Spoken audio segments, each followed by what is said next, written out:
like in the previous sessions, in these sessions also we have 3 academic presentations.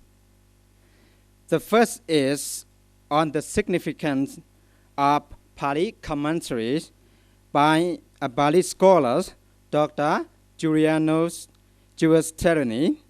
The second lecture is on missionary activity of SSBU founder, Venerable Professor Dr. Khammai Dhammasami by Dr.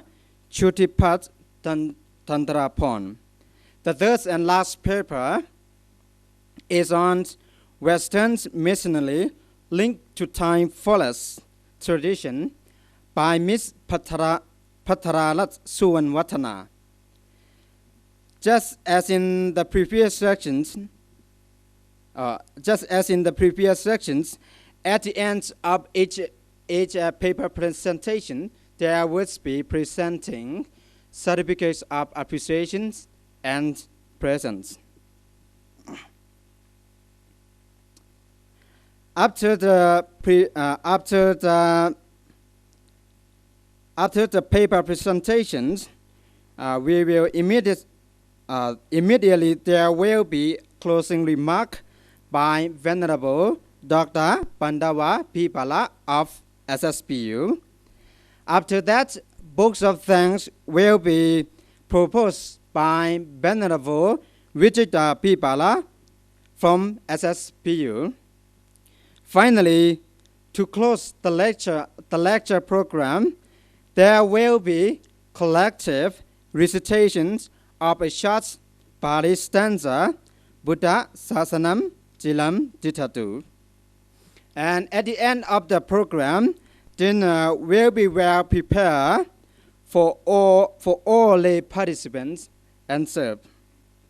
Venerables, ladies and gentlemen, to commence the paper presentations, now I would like to invite a Pali scholar, Dr. Giuliano Giuliani, to come to the stage and deliver his paper.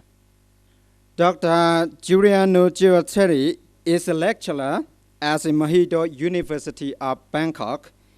He also served as the secretary of the International PhD Buddhist Studies Program, Faculties of Humanity and Social Science. And also, he was a former co-editor of the Thai International Journals of Buddhist Studies. He has written 3 articles of textual studies and have been published in the Journal of Indian Philosophy and in the Indian International Journal of Buddhist Studies. So you have 45 minutes for the presentation. That includes questions and answer sessions. So now the floor is yours.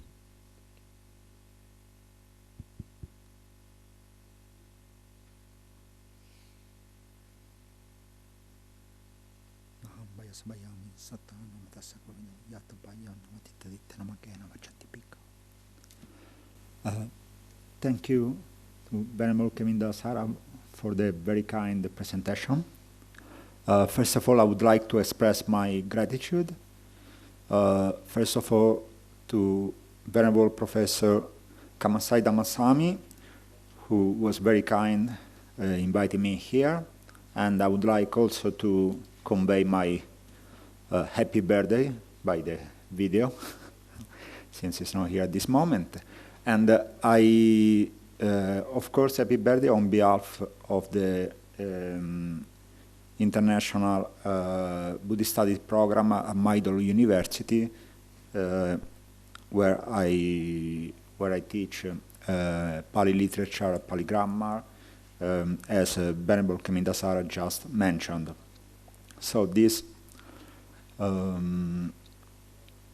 talk will be okay. Time. Oh, sorry. How much time you said I have? 45 minutes. 45. Great. Okay.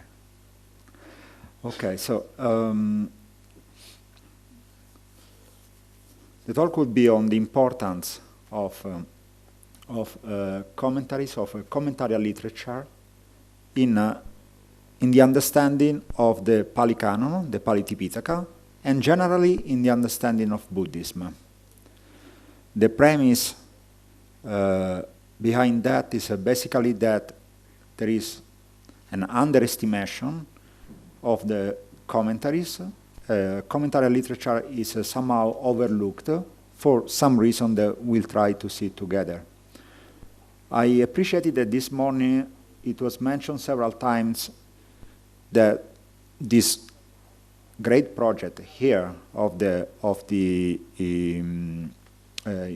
Shan University itself, this project by the compound Panyavuti, the growth of wisdom, intelligence, understanding,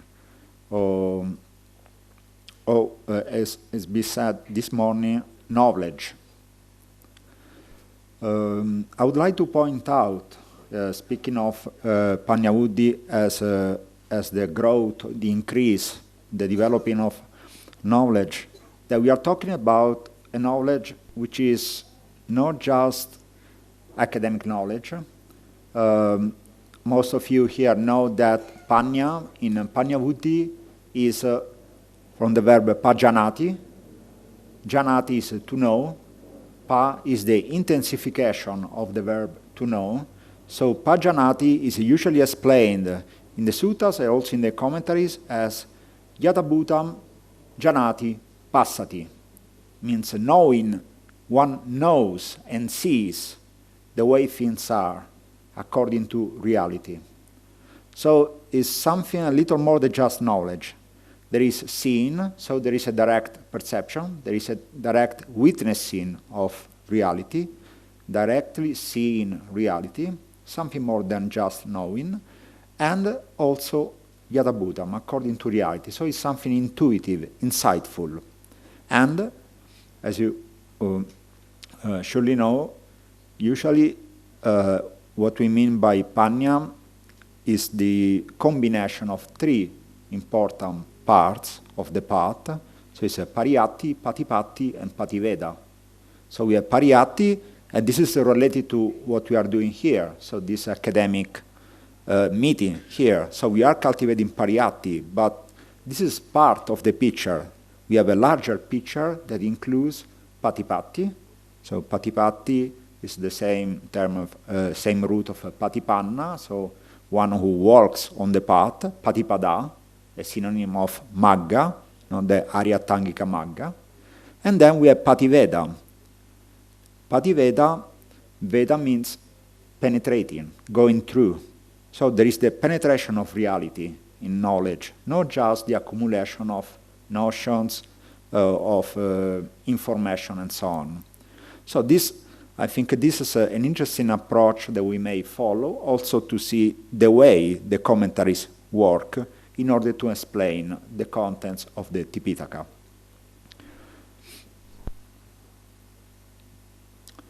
So as I said, okay, I have to check the time. As I said, I think that there is some, I don't want to be polemical, but I think that there is some negligence in treating the commentaries. Probably the main reason could be that modern scholarship has been based on some hermeneutical studies that let many scholars think that we don't need all the contents of the commentaries.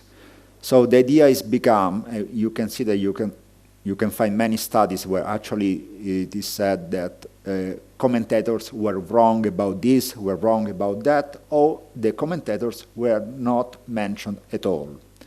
And I think that maybe the successful use of hermeneutics in the 19th century made many scholars overconfident about what can be done by using some general hermeneutical method. This is one reason.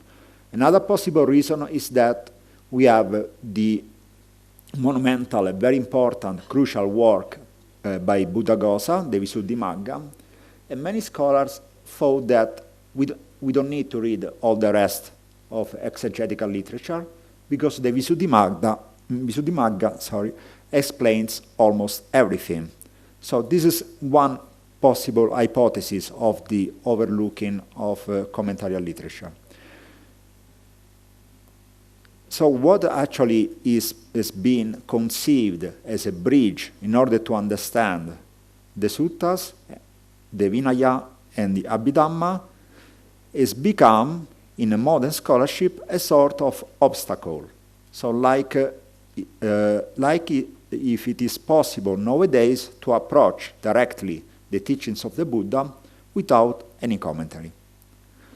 I doubt that it is possible because this would assume that we don't have a conditioning. So the rationale behind discarding commentaries mostly is that commentaries were written later, after the Buddha died.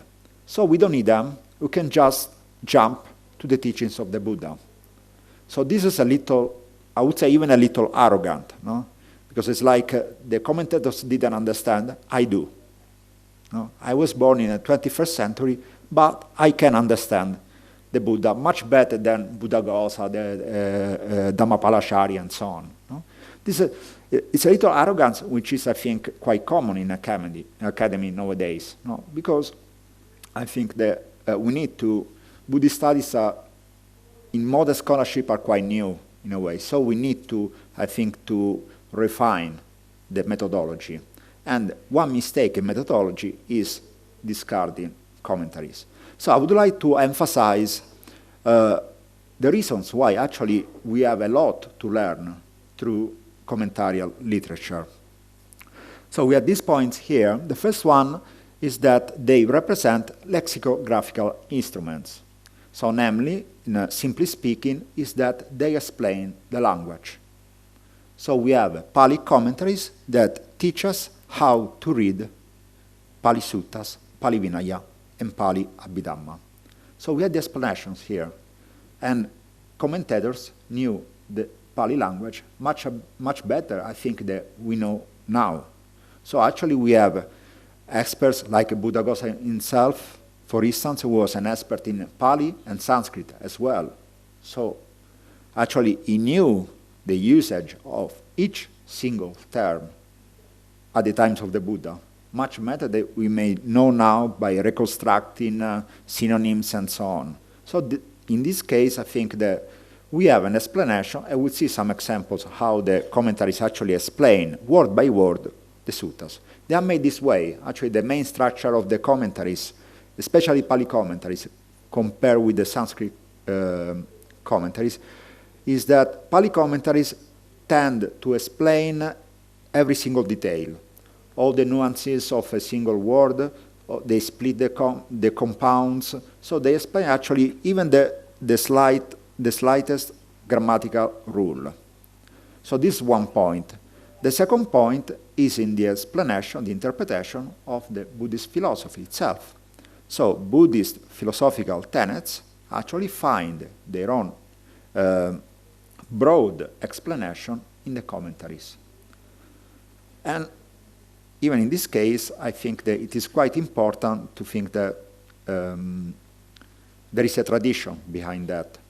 So commentators who were quite closer to the passing of these philosophical crucial, I would say, pillars in a way, much more than we are now, because now we have been influenced by so many philosophies in 25 centuries that actually we don't know when we are straightly going to the point, or we are just adding something else that we inherited in our education. So the commentators were much closer. So they were in a way at the birth of the tradition. So it's like coming back from a journey. No? This is my first time in Myanmar, I have to confess. And so thank you again for letting me be here, because I'm really enjoying it. And I think that when I go back, I live in Bangkok, so when I go back to Bangkok, I tell my friends that I was here, probably in the first week, my memories will be quite good. So I will be able to tell what happened, all my emotions will be still lively, still very strong. But maybe in 2 years, 3 years, 4 years, maybe I will make mistakes. Maybe I would say that, oh, I've been here for 3 months. No, it's 1 week. It's not 3 months. No. So I will make these mistakes and so on. Of course, memory is impermanent, like everything. No? So I will make mistakes, and I would say that these mistakes are also made in the tradition, but not at the beginning of the tradition, as sometimes scholarship claims, but in the passing of the years. So we are making the mistakes now when we neglect the commentaries, not the commentators made the mistakes before. Another point is the narratives. So the teachings that we find in the Tipitaka are contextualized, especially in the Nikayas, in the suttas. So we know, for instance, I can think of an example, Ekam Samayam Bhagava, Savatyam Viharati, Anadapindikasa Arame. So on one occasion, the Blessed One was living in Savatthi, in the Arame, so in the monastery of the pleasure garden of Anadapindika. In a commentary, we have all the story of Anadapindika. In the commentary, we have all the reason why Anadapindika became the most important donor of the Buddha. So we know everything about that. We know everything about Savatthi, we know everything about the settings of the teaching, and this helps us understand why some teaching is given. So sometimes, for instance, there is in the Maharaulovada Sutta, I don't remember if I put in the slides, but anyway, I'm telling it now.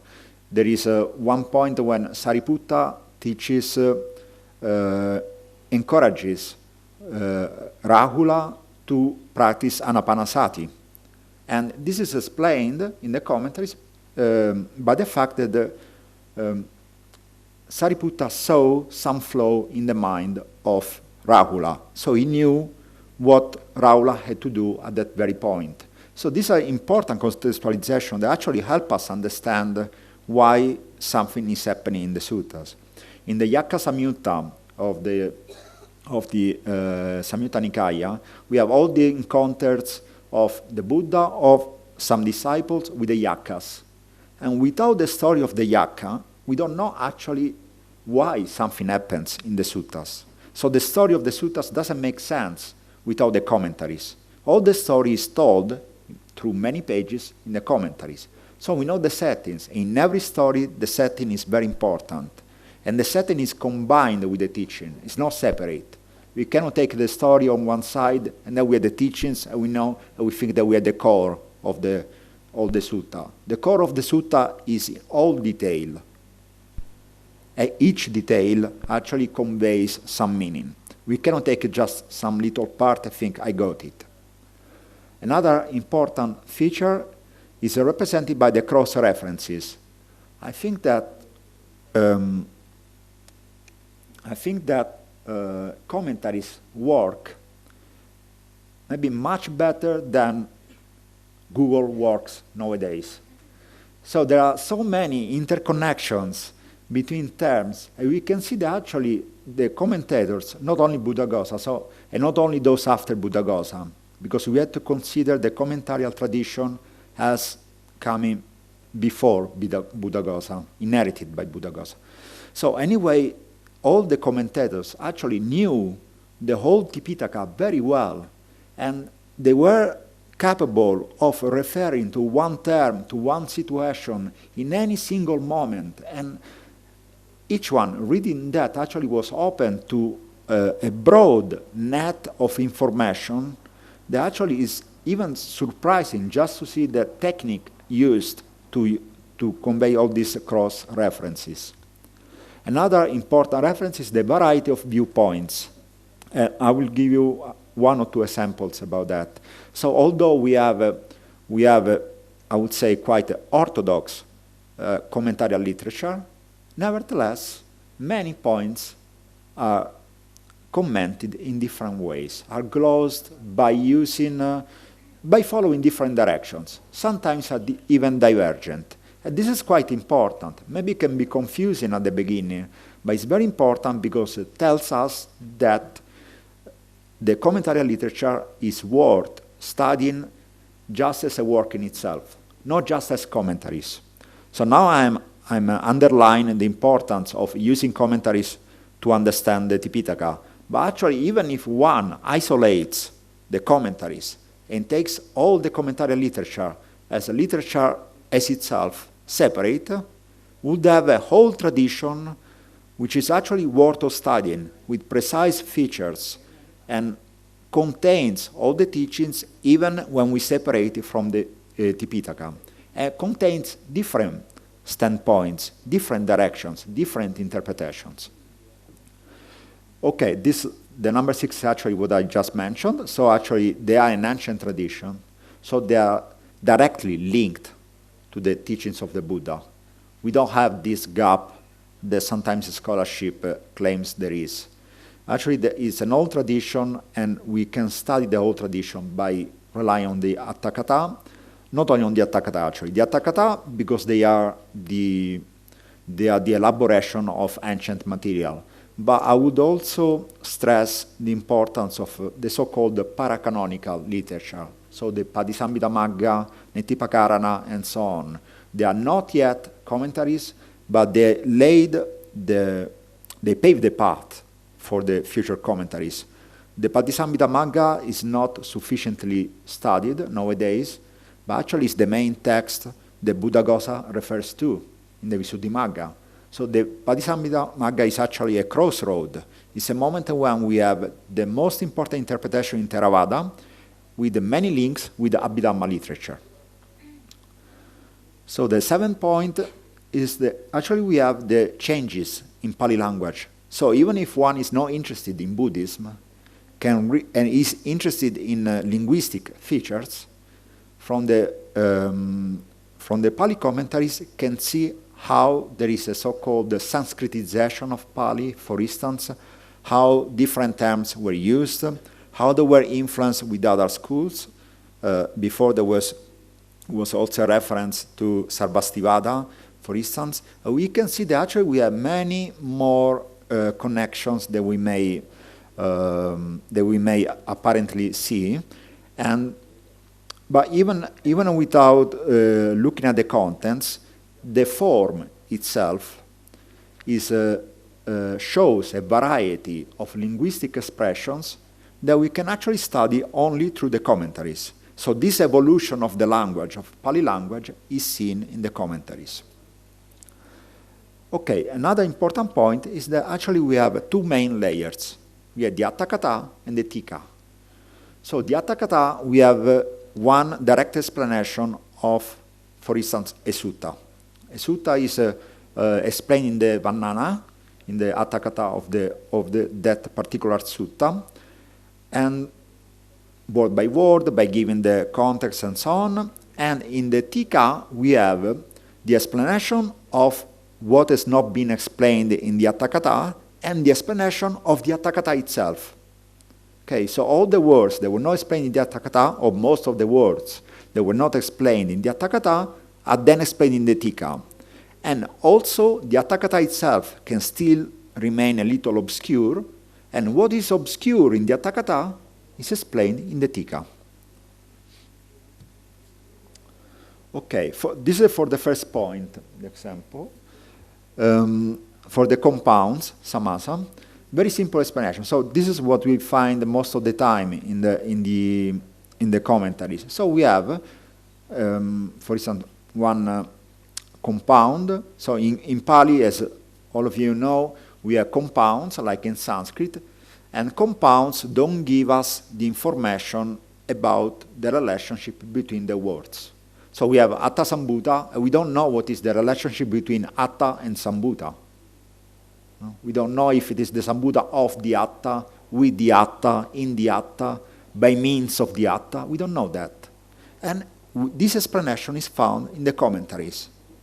So this is quite a point of advantage, for instance, comparing with the Sanskrit literature. You know that in Sanskrit we have very long compounds, and if you are not familiar, actually you get lost quite easily. In Pali, we find the explanation in the commentaries. In this case, Atta Sambhuta Ati, Attani Sambhuta